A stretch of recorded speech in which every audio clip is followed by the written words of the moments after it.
Today we're going to be interviewing this guy. His name's Bradley Charbonneau. Say hi, Bradley. Hi, everybody. Hi, it's Susan. This week I'm doing something special with my friend Bradley. We're here having tea and coffee here in the heart of Utrecht. And we found this beautiful location and I thought, why not try doing an interview with him here? I have had Bradley on my channel a couple of times and I've been on your channel too. I feel very... I know, very official. Let's loosen up a little bit. And, Quite right. So Bradley here has often inspired me to write, and today I just wanted to have a little bit of a chat about writing. You've written 40 books, self-published, and done... Mostly self-published. Oh, okay. Some old school. That is exciting. Really? I don't know what to do, so we're just going to have some fun right now. We've known each other for several years, and we met each other at a Toastmasters, right? Yeah, Toastmasters. Trains you to be a public speaker. And let's make sure they're on. And today I wanted to talk to you because I'm getting a little bit more into writing again. Mm-hmm. I've been on the channel talking about how I came to the Netherlands, and how I found community was through a writing competition. Yeah. I'm going to say it right this time. It's NaNoWriMo. Thank you. My commenter from the other day. And I really love the whole space of writing because it is a community. Often people think writers are solitary. Well, that's the work we do when we're writing. It's a creative flow, but it doesn't mean there isn't a community around that. Yeah, for sure. Yeah. So I guess what I want to ask you is, how did you come into the whole idea of writing, and give a little background on how it started, and maybe what did it give you, or what does writing give you? Wow.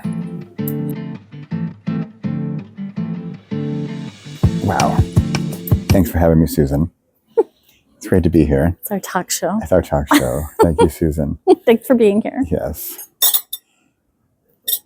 Yeah, we're going to have to go way back if I'm really going to get into it, because I think when it first hit me, so I did my junior year abroad in France, Montpellier, and of college or high school? College. Okay. And to date myself, you don't have to. We weren't doing no internet. And so there's no internet. I literally wrote, I'm sure like kids like, what are you talking about? I wrote letters home, for one thing, but not only that, but because it cost money, of course, but kind of a lot of money if you're on a student budget to even send like fat letters home. Oh yeah. And so they would write them, right? Yeah. Oh yeah. And I would write on these light blue airmail paper. Do you remember that stuff? Oh my God. And so not only that, but even the cheapskate that I was, I would write on both sides, but it's almost like translucent, right? So you can't even read it. You have to put it on something so otherwise both sides show through. Doing fine, bye. So I would write, my mom kept them for years and years. In fact, I still have them. Oh, that's cool. But I would write them, I am not joking, 50 page letters. On these little tiny... On these, well, they were A4, 8.5 by 11 or A4, but super thin. And I would just write these novels of stories, not stories, but I don't know, just what's going on. In fact, I haven't read them in so long, I don't even know what I'm talking about. The original newsletter. Yeah. Right?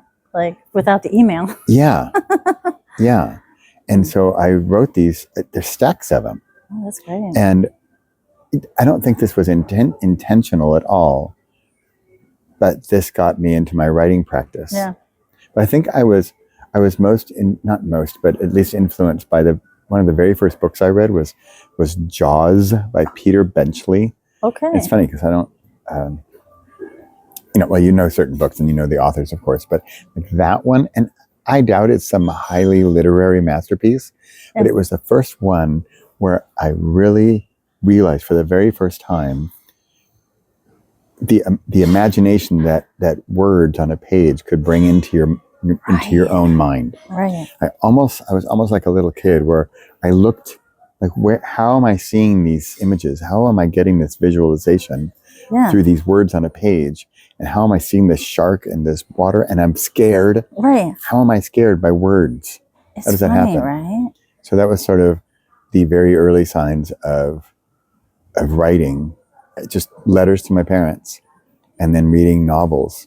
And when I was living in Europe, you know, you take trains and you read books, and I read books like a fiend. Yeah. I just loved it. Especially also the airplane too, when you're on an 8.5 hour flight or however long. Yeah. California. Long. Yeah. It's like, I remember reading some really good books that kept me engaged the entire time. Well, and then, okay, I'm putting dates on things again, but you know, we didn't have cell phones to look at on the train. Yeah. And so you look outside, read a book, look outside, talk to people. I know I sound like such a father. I am a father. But reading books was a thing you did. It makes me think about, we just watched this movie, The Life of Chuck, which is written by Stephen King. It's a short story that was made into a movie. Okay. And it was recently on TV, and it's a really cool, it's a short story made into this movie. And I'm not going to give it away, but I think the power in this movie was there's a certain point people didn't have the internet. Yeah. And they had to start talking to each other because everything was going wrong.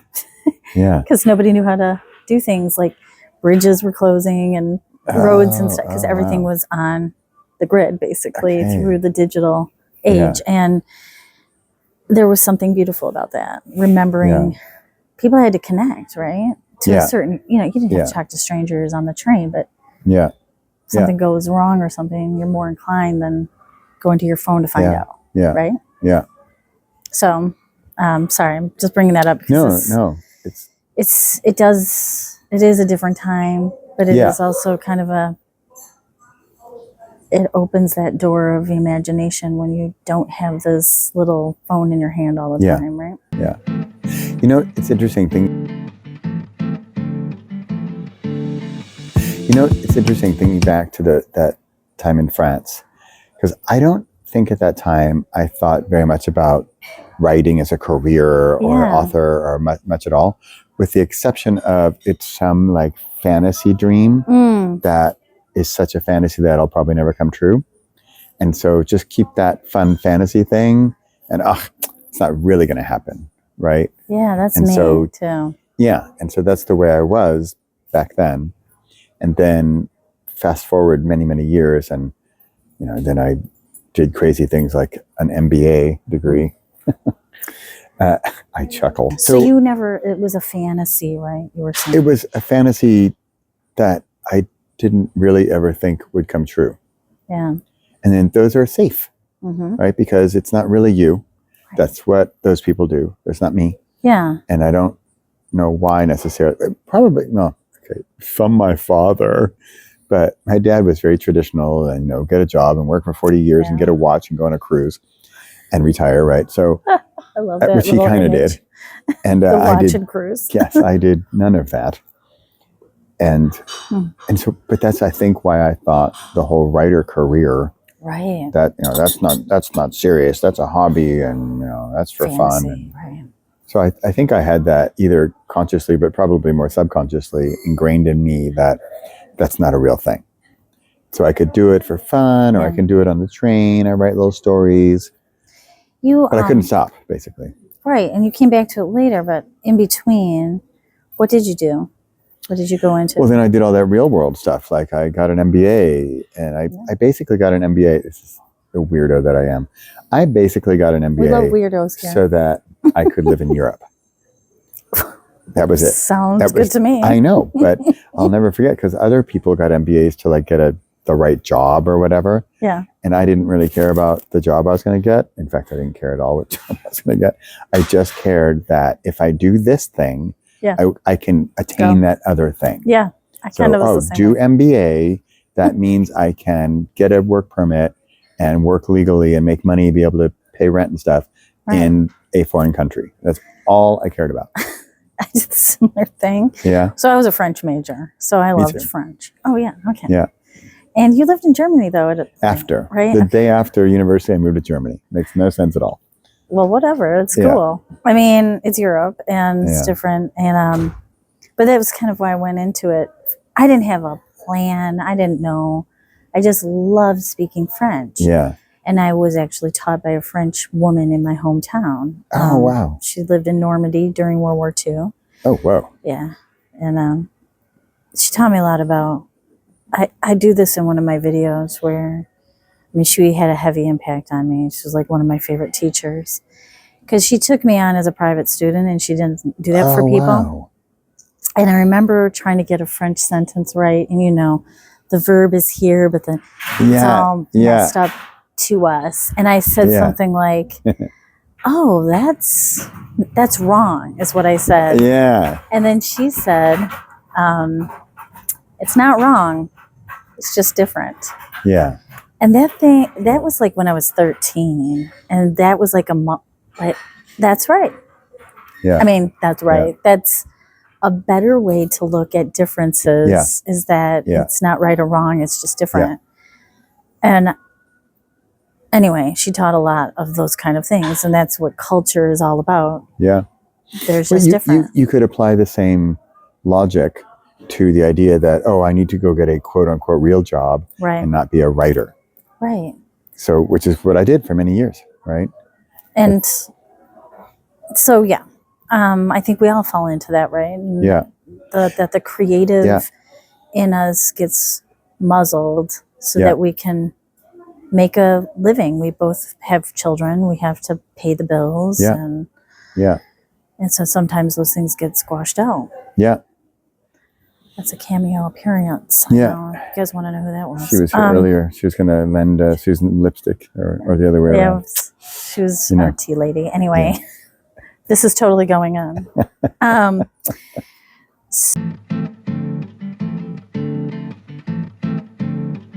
So when did you get to the point where, because I remember this a little bit, we've known each other for so long, writing was like a no stop. I have to do this point. Yeah. It's not just this little fantasy. Yeah. 50-page letters home. Yeah. When did that kind of come in? It was very clear. Many years later, right? So then I lived in France, yay. Lived in Germany, yippee yahoo. I got the MBA in the Netherlands, stayed in the Netherlands for 2 more years, worked corporate, the whole thing. And meanwhile, I'll never forget this. I would drive home from my corporate job, literally in my suit and tie, and I would stop on the A1, the highway A1 from Naarden back to Amsterdam. I lived in the center of Amsterdam, right? Living my corporate life. Wow. Whereas secretly, I would drive home from work and I would stop on the side of the road at the truck stop or whatever. Yeah. And I would write. Because this is new information for me, people. Wow, that's amazing. When I got home, I had a roommate who was a great guy. I really liked him. He's an Irish guy and he was a banker.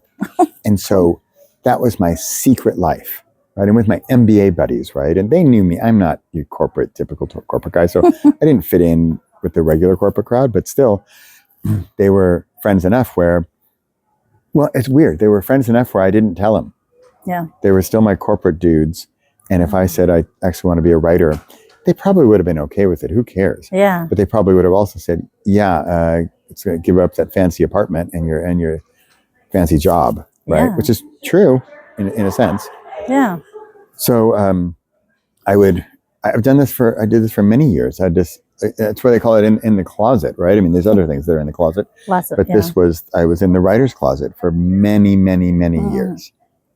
And then finally, I'll never forget, because it was a certain day. It was November 1st, 2012. I know, which is now, oh my goodness, 13 years ago, right? And John Muldoon, I quote him in my books. He wrote the foreword to my first most popular book every single day. Yeah. And he and I were working together, work stuff, right? Not writing stuff. And then I somehow slipped up that I was a writer or wanted to be a writer. Yeah. And I had a book in the drawer as you do. Yeah. And so he's like, how have you not told me this? You know, we've been friends for years and we've worked together closely. And how have you not told me this sort of dream of yours that you want to be a writer? That what's up, jerk? You know, why didn't you tell me?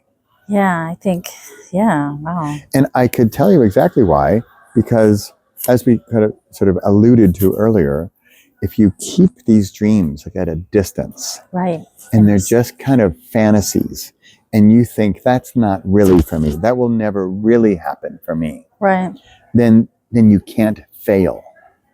And that's the key point. And it's safe. It's safe, but here's what eats at you. Yeah, it breaks your heart a little bit, yes. right? Yes. Because you were still feeding it, like on the side of the highway. And secretly feeding it. Not telling anybody. But yeah. It's like I had an affair, right? Yeah. But with writing. The pen, with writing. I can kind of lean into that with my own personal journey. I think that's why I want to talk to more people who inspire me, like you, with writing your books. And we have a big idea around writing a book. Yeah. Right? Yeah. And I know you talk about this quite a bit. And what does that bring? Like, I go into panic and I'm not good enough, and I'm learning to let that go. I mean, I have books written. They're not right. I always say it. I'm like, it's not right. You know, it's like kind of hiding. Yeah. And I've been flirting around fictionalizing some of it because that makes me feel bad. But that's what comes up. Like you just said, I can't fail. Keeps me safe, but it breaks these are my words. It breaks my heart a little bit that I won't give this dream to myself. Yes, that's it. That's great. I like that. I won't give this dream to myself. Yeah, because we can do anything we want, right? Yeah. But then you can fail if you come out of the closet and go public and say, I want to be a writer. Now I can fail. Because if it's just a secret and only I know it, well, then I didn't officially say anything, so I never failed at anything because I didn't say I wanted to do it anyway. Yes, and it's sad. It is sad, and it's also, there's so many ways to be a writer, right? Like, I think this is where I think you do really good with this kind of breaking through that. Yeah, now. Right. Yeah. Well, but I want to give the kudos where it's, because you've done it. Yeah. It's become part of your system to write books. Yeah. But, you know, that's something that's I couldn't have done that back then, right? Because I can tell you exactly what I was feeling, and I think I'm going to share this because I think you feel somewhat of the same way. But back then, I thought writing a book meant it needs to be the best book of all time. Yes. It needs to be, optioned by Hollywood and made into a blockbuster movie with the big stars. Right. I need to make $1 gazillion doing it, and I need to go on tour around the world and be jet-setted around or whatever. Right. So I had this crazy idea of success. And so you're pretty much, what is it? Do you plan to fail or fail to plan, right? And plan to fail, I think. Yeah. You can plan to fail or fail to plan, something like that. And so I thought, well, I'm gonna fail. Yeah. If that's like my prerequisites for this, okay, now I accomplished this dream by doing all these pretty much impossible things, right? I mean, maybe it's possible, but pretty crazy difficult. And I thought, well, you know what? I'm just not going to start because then I'm just going to fail. So the only way, and this took me years to finally accept. And now it's one of those things I just wish you accepted earlier, but I didn't want help from anybody. Yeah. I'm so damn, I can do it. I can do it myself. I've got this. Yeah. I'm strong and nobody can help me and I don't need any help. And I know better, or I don't know, I know better and I can do better. I don't know about that, but it's also safer if you do it your own way, right? A little bit. Yeah. There's some containment with that as well. So John Muldoon again, I really am so grateful to the guy because at the time he had a program called Monthly Experiments. Cool. And it was like, you don't drink coffee for a month, or you wake up at 5 a.m. for a month or whatever. And you do these things. It was basically habit building. Right. And so, you don't drink coffee. You figure out that, I feel better or I feel worse or whatever. You wake up early. Oh, wow, I'm actually a night person. Whatever. You learn something. And that was his point. You didn't pass or fail, you learned. Okay. So he said, Bradley, November, I'm going to make one. It's going to be geared to you. It's open for other people, but I'm kind of secretly doing it for you. And then other people did it. And on November 1st, you have to write every day for 30 days. That was it. Right. There was no quality control. There was no any control. It was just do it. Every single day. Every single day. And that, which is exactly where the book comes from, of course. So I didn't totally know this about myself, but I grabbed on and I didn't let go. So I wrote for 30 days and somewhere 15, 20 days in, I thought, I got this. Awesome. I can do this. And that's when I sort of came out of the closet and said, I didn't say I'm going to write the greatest novel of all time. Right. I didn't even say much. The fact that I came out of the closet and publicly, back then it was sort of blog posts or whatever. So I would, every single day, I would publicly, that's a neat word, publicly publish everything I wrote every day. Yeah. So I am going from like closet to out there. Yeah, that's and it was good. Super scary. And I would like tremble hitting publish all the time. But after 30 days, I kind of felt used to it. And then you'll learn later from me, I don't stop. And so I went for 100 days. I went for 365 days. I went for 1,000 days. I went for 2,000 days. I went for 2,808 days in a row of publishing something every single day. Right? Wow. No quality control, no quantity control. Just I write, I hit publish for 2,808 days. If you calculate, it's like 7+ years. And I stopped on the day my mom passed away. And it wasn't really it was just sort of like, you know what? I'm good.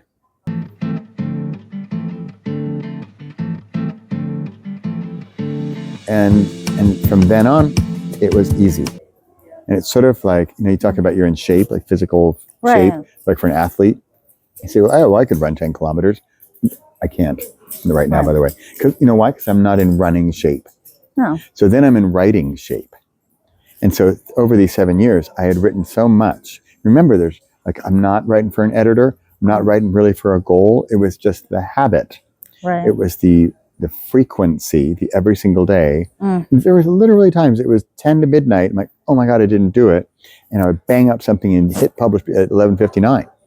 And nobody's watching me. I don't know if like the police on me was going to arrest me. That's cool, but though. I did it for all those days. So then I had books and books in there. Yeah. Oh, but that's cool. Yeah. So what I really think is interesting here, because you can write every day and you don't have to publish. Yes. Yeah. And I've been flirting with it. I just did a short story on my old publication, Write Me Weird. Little plug for that one. Because I wanted my writing to be in one spot, not associated with my business. Okay. Just sometimes it's easier for me to put things in different compartments. Yeah. But what I'm using is Substack, and Substack will send out an email every day. Okay. So I've been kind of playing with how could I do this, because I love creative writing. I like nonfiction writing as well. Like that's where my books are. Yeah. But you could just open up a blog and do this, and just you don't have to do the SEO. You don't none of that stuff. It's just about don't care. Stream, boom, boom, boom. Yeah, it's about you. It's about we have all this input, all this consuming. Yeah. We read and we listen and we watch movies and we listen to podcasts and we learn and we go to school. We have all this input. Yeah. In my humble opinion, I think we all need to let it out, let it go. And it doesn't have to be writing. It might be audio, or it could be a podcast, could be painting, could be singing, could be some kind of creative outlet. And even if you say you're not creative, I don't care. It's some kind of outlet where you're letting it out or letting it go. It doesn't have to be public either. Yeah. It could be you set up your own parameters. I was watching this young man's video this morning. I was really impressed, so I ended up subscribing because he was coming really at the camera very authentically and talking about, because he's a Gen Zer, he's like, we've lived with these little computers. Yeah. We consume too much. Yeah. You need to make space to create. Yeah. Yeah. And I was really impressed with that. And I'll tag him in this video, but his energy and his passion was what got me through the screen. Yeah. Yeah. And that's what I know you are so exceptional with creating, and creating is in everybody. Yeah. It doesn't have to be the same thing. And I think what's great about writing is you're creating worlds and ideas and giving people permission, and that's a or just wonderful journaling. place. Yeah, journaling. Even just for yourself. And, you know, but I think the important thing is, for me, what I hear, it's about expression. Yes. Your own expression. Yeah, okay, so there's a couple elements. There's also, like, I'm very visual, and so I think of a car. A car has gasoline. You put gasoline in the car, and it has the combustion in the engine and stuff. Right. But then it needs the exhaust pipe. Right? Have you ever seen, in like a joke movie, they put the banana in the exhaust pipe or whatever, and the car doesn't run, and so it needs that outlet. Right. Or a sink gets clogged up. You got to open it up. Or there's a little more on the graphic side, but a human body. We know where he's going, people. We know where I'm going. You eat. Well, guess what? It needs to come out somewhere. And look what happens when you can't. Yeah. Right, or you don't. Yeah. Well, then you're bloated and you feel good and you're full and you're blah. Yeah. And so you gotta let it out. And what goes out is often like the bad stuff, right? Yeah. So just you gotta let it out. I think we are, organic beings that need to have like the input and the output. Mm-hmm. So there's one element is just get it out, and that's where like a morning pages. Right, I love that ritual. That kind of stuff. Just get it out and just blah blah blah, and who cares? It's not for the Oscars. It's not for an award. No, it's just blah. For you, really. But then you say expression. Yep. And so then I think you need to get like in shape again with just getting it out, because after you write blah blah blah a while, you'll get bored. Yeah. And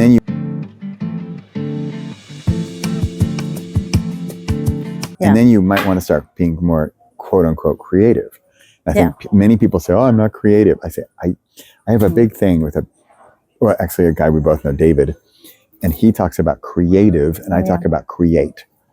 Yeah. And I don't care about creative. Yeah. I just want you to create. I want you to make stuff. I want you to produce something, create something, output something. I mean, but the very nature of creating makes you creative. Yeah. I mean, we could play this game. That's good. But, you know, you're creating anyway all day long with your thoughts. Oh, you know what, Susan? That's really good. You're, by the action of creating, I'm not creative. You are. Go create. Mm-hmm. And then I think enough creating and you'll become a little creative, whether you're trying or not. And that's cool. I like that. It's the same idea of I'm not a writer. Yeah. Because we can categorize what's good and not and da-da-da. Where these blog posts, getting back to this, if it didn't mean anything, it wouldn't have gone anywhere, right? Yeah. Yeah. So we create a meaning to something that stops us. But when you get in the flow of action and drop the labels and just be doing something, you are a writer. Yeah. Yeah. You can over-intellectualize anything. Yes. Yeah. And it makes it a lot more fun to not do it if you over-intellectualize it. Yeah, because, we got a lot of reasons to feel fear. And I know for me, outside criticism will shut me down faster than anything. Yep. And now I'm kind of at the point in my life where there's a lot of things I can't do the way I used to, and that's teaching me a lot. Yeah. That doesn't make me ineffective. It makes me more creative in how I need to get to do things. So that's slowing me down to see something, right? And I know there's other ways people are menopause, blah, blah, blah. It's a portal. And yes, but also these other difficult things are happening. Yeah. And why the hell not? Like, that's where I'm getting. Nobody... It's not about writing a Hollywood script that's going to become the next Jaws movie. Right. Just bring that back or in. Jaws book. Or whatever. Of course, the movie came from the book. That's what I'm thinking, usually. Yeah. And then often when I'm writing, I see in my mind a visual, like a short story I just wrote. What it started with was a fall leaf on the ground. That's it. Oh, wow. And then it came into this whole story of somebody crushing it. And I always write with like almost like a movie in my head. Yeah. And it's fun to play with that. Yeah. And anyway, yeah. You know that leaf on the ground, and you wrote a story about it or whatever? Yeah. So you put me on to, I'm going to mess him up, but it's like Rob the Maritime guy, or Rob Maritime or something. Maritime, whatever. We will shout out Rob the Maritime guy, and we'll get his name right. We like your stuff, sorry, Rob. I don't know, but you're a great guy. And I just listened to one of his YouTubes today where he was talking about sort of like the realities of being a creator or something like that. Right. And he also said, he was talking about creator versus consumer. I'm like, yes. And then he says, you know what? I tell people that I go on a walk in the woods. He's very much like me, walks in the woods and records. It's just what I do. And he says, I walk in the woods and I don't have an idea yet, but I usually get the idea by walking in the woods. And then he said, also, it's fun to think up ideas. And but then his friends who are not creators, and by the way, did I mention already that we are all creators? So anyway, the ones in denial, they're in the closet. They're in the closet. The creator closet. They don't even know they're in the closet, but they're in the closet. And so he said, they say to him, wow, well, you sound like you're an overworked, zombie if all you do is you go in the woods and you think about new video ideas. He's like, okay, you're just not getting it, because I love this stuff. Yeah. Right? And I feel exactly the same way. I record at least one video per day. Right? Oh, that's awesome. Shorts, 15 seconds, whatever. Yeah. And right now, so back to being in shape. I'm so in shape. Like right now, we're doing this. We didn't necessarily plan. We talked a little bit about content, but not to say I can go give a 1 hour keynote off the top of my head, although honestly, modest that I am, I probably could. But a 15-second short, I'm in such good shape. I could think for 2 seconds and think, I got an idea. Boom, let's go. Hit record, go.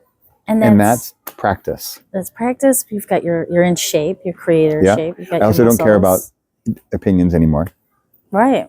And so this is some place I'm growing, which is why I invited this conversation, because sometimes I get a little over about my video. Over editor. Over editorly. It's my little perfectionist saboteur. Yeah. And also I want to create for myself. Consistency is very hard for an ADHDer. Yeah. But when you get into it, it's almost like your body needs it, right? Like this is something you do. Yes, you're right. Every Thursday you have a video. And that would be my tip for you, by the way. Like this video here. This is Fridays, I don't think you have a weekly schedule, right? Fridays. You do now? Okay. Yes. I'm bringing it on Fridays. All right, there we go. On Friday. So now that's the solution to all your problems, right? Because Friday's got to be done. And so if you've got to go to dinner or you got to take your daughter to school or whatever, you think, I have an hour. So the quality of this video is going to be done in the next hour. Yeah. And that's it. And it's not, oh, but I need 10 hours. Nope. Yeah. Daughter's got to go to school. I've got to finish the video. Too bad for quality this week. Next week, I'll start on Thursday. That's it. But you're getting it done. No excuse. This week it's going to be Saturday. Nope. Yeah. And I know I sound so harsh on it, but I am harsh. But because it's all beneficial. Because it's just like taking a week off from the gym. Yeah. Who's going to get you back there? Yeah. You have to, right? I'm not saying you should be like a robot and be pumping out stuff, but because there's some capacity issues sometimes. Yeah. Like I don't have the energy, but get back up and do it again. But Friday is the day. Yeah. And sometimes people are like, well, do you need to do it that way? It's your rules. It's your rules. Yeah. And however you want to do it. Like I don't have a huge channel right now. But it's not about that. It's not. No. It's about giving me a space of this is something I want to bring and this is something I want to create. Yeah. And consistency does build trust. Yeah. In yourself first. But others as well. With it's Friday. Susan's going to post on Susan's stories Friday. are going to drop. Yeah. And so I want one note about quality. So I was on a call yesterday actually, and they were grilling me about YouTube.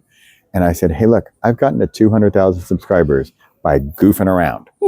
And so, but now I'm ready to, I'm ready to now take it to the next level. And I want to have higher quality videos, right? Higher quality content, whatever. That's awesome. the thing is that don't let that stop you from starting. Yeah. So and just do the crap. Just do it wrong. Make it bad. Because there's also, it can be a blooper reel later. Yeah, but also, like if you think about it, if your very first video ever, or your very first book ever, or anything you created ever was the best thing of all time, yeah, then it's downhill from there. I mean, or uphill. Because it's going to be hard. They often talk about this, like the authors who have the breakout bestseller first book ever. And then they're like, what do I do now? How am I going to be better than that? So I sort of consciously gamed the system by, and this was the whole, I know Susan knows my worst book ever program. I had a worst book ever program where we're intentionally writing a bad book. And part of the psychology behind that was, guess what? You just wrote this book. It's terrible. Yeah. And guess what? Your next book is going to be better. It also builds your confidence. That's huge. It is. Yes. Because that's what it all comes down to. Is something you've never done is always going to be something that makes you scared. Yes. And then the more you do it, 40 books later over here, it's not so much the word easy, the more fluid and fun and less scary. Yes. And more natural to you.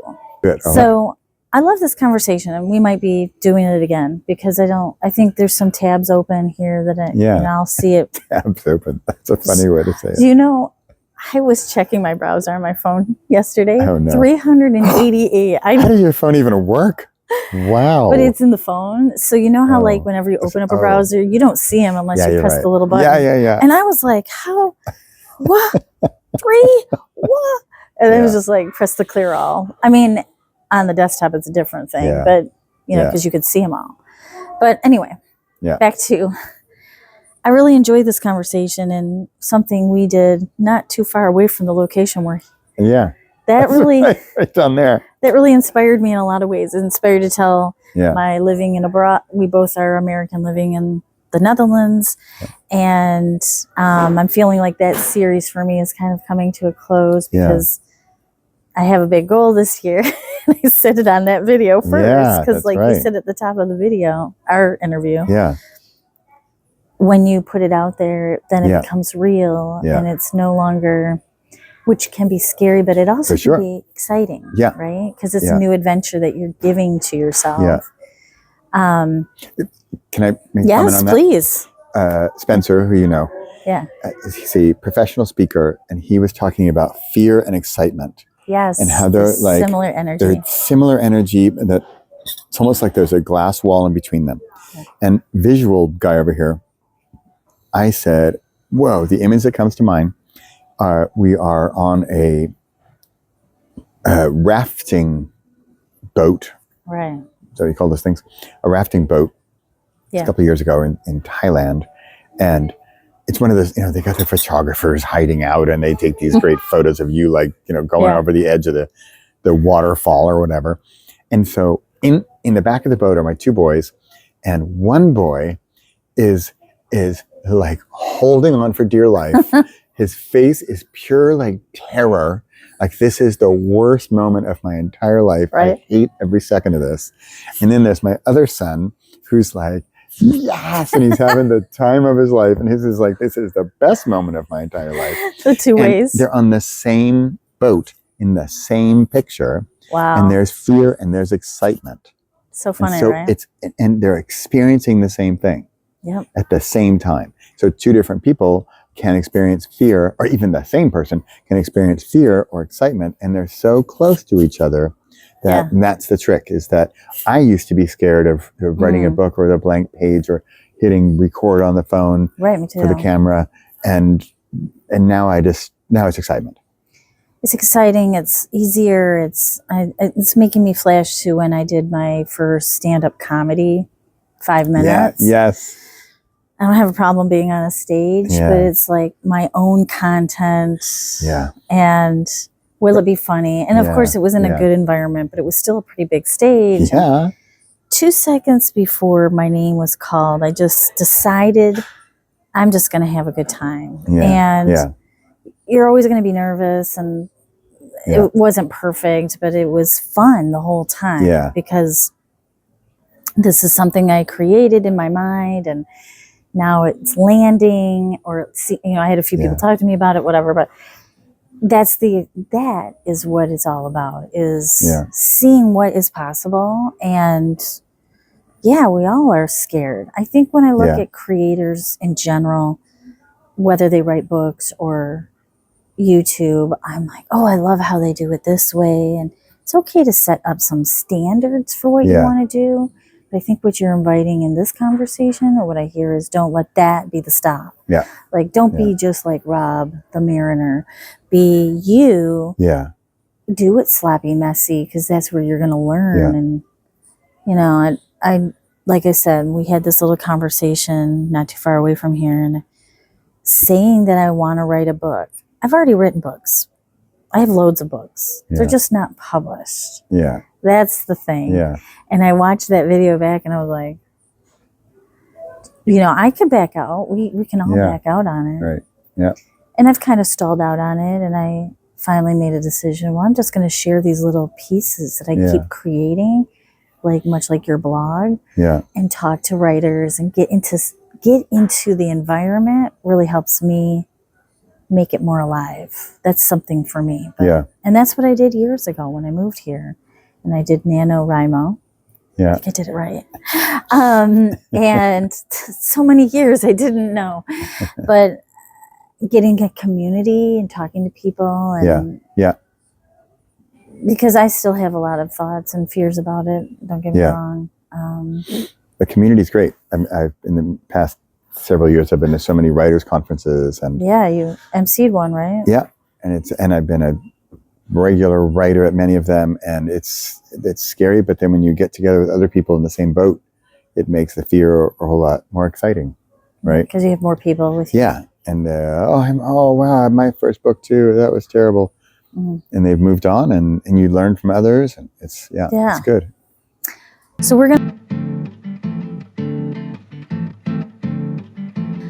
gonna wrap it up, but I wanted to say, Bradley, you've done so many things, but what are you working on right now? What's your focus this year? It's still a secret. I don't know. No, you could really, if you just follow along in our story today, which is kind of cool. Thanks for having me again today. Welcome to my little home. Yeah. Away from home. I love what you've done to the place. The walls. We made some updates. Artwork, I know.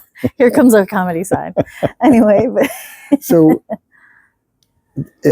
having written all these books and done all these things, all these days in a row and all that stuff, and people are like, oh, Bradley, I want to do that too. How do I do that? Yeah. And I used to be so like, let's go, let's do it. And then I realized people are so different, and everything, all the personalities get in the way, and the imposter syndrome, and the perfectionism, and the procrastination, and it's all there. Yeah. And so, because I started out with these bigger goals, let's write an awesome book together, and then that morphed into let's write the worst book ever. So it'll be funny, and we'll get it done in a weekend, and short and finishable, because I know when you finish this thing, when you accomplish something, it'll build your confidence, right? Right. But even that, I was like pulling teeth. I'm like, wow, how I know creating is powerful. I know creating gives you meaning and purpose and joy, and I know it. So what can I make that on the tiniest of scales? And then I'm sort of into New Year's resolutions and planning your year a little bit, mainly because I'm not a planner. And so at the moment, it's the one word for your year. Right. So you could have a big book, but what could you do to help create again, but how to formulate or to solidify or clarify your upcoming year in the smallest of ways? And Spencer, again, he's like, Bradley, I've got 5 minutes and $20, right? What can you give me for 5 minutes and $20? Because people don't have the attention span. They don't necessarily have the money. Maybe they don't have either. But I want to help them create something in the shortest amount of time with the biggest bang for their buck, so to speak. Yeah. And so recently it's been the year of you. And I want you to have sort of your best year yet. I don't like saying best year ever, because the year after, that would mean it's not as good. Yeah. So the best year so far, so Don't to speak. set yourself up. Right. Yeah. and it doesn't need to be best, just, I don't know, better than last year. Yeah. And so I have all these different programs, and you can, yes, I will help you write a short book. Absolutely. But as we talked about earlier, Susan, there are not many who are, I challenge you. You ready? Come on over. But there are not many who are ready to really do that work and flip that switch from fear to excitement and get the book done. Yeah. So the tiniest of worlds is what we just worked on yesterday, and you showed me today. Yep. And it's making a postcard of one word. All right. You see how niche down I am? You see how focused I am? We are down to one word. And it doesn't need to be a postcard. It could be the background wallpaper on your phone. And it's cool. That's what we're down to. Yeah. And if you can create that, then you can then advance. You will say like, oh, look, I did this thing. I created this thing, this tiny little thing. And I want you to create a tiny little thing so that you will then want to create the next thing. Yeah. And I want you to get addicted, such a bad word. I want you to get addicted to creating. Why not? Yeah. Because then I want you to feel the benefits of creating and understand the joy and happiness and meaning and purpose and all those magical things that people think are so far away, and yet they're so attainable, and they can be so close, and we have them. It's just we need to open that release valve and create something. So I want to help you create something in the tiniest of ways. And can I shout out my website? Yes, please. So you can go to repossible.com, repossible.com/YOY, like year of you, YOY. And you'll see I have several options there. You can go tiny little one word background wallpaper on your phone, all the way to you can write a short book. And they're all about making this year your year. It's all about you. It's not my year. I have my own year. You have your year, and we're going to make it your year. That's amazing. And I have the wallpaper. We'll take a little screenshot of it. We'll do a screenshot. Thank you so much. This was great. Yes, it was great, Susan. Let's do it again soon. Yeah, absolutely. And I'll see you guys next Friday. Bye, everybody. Bye.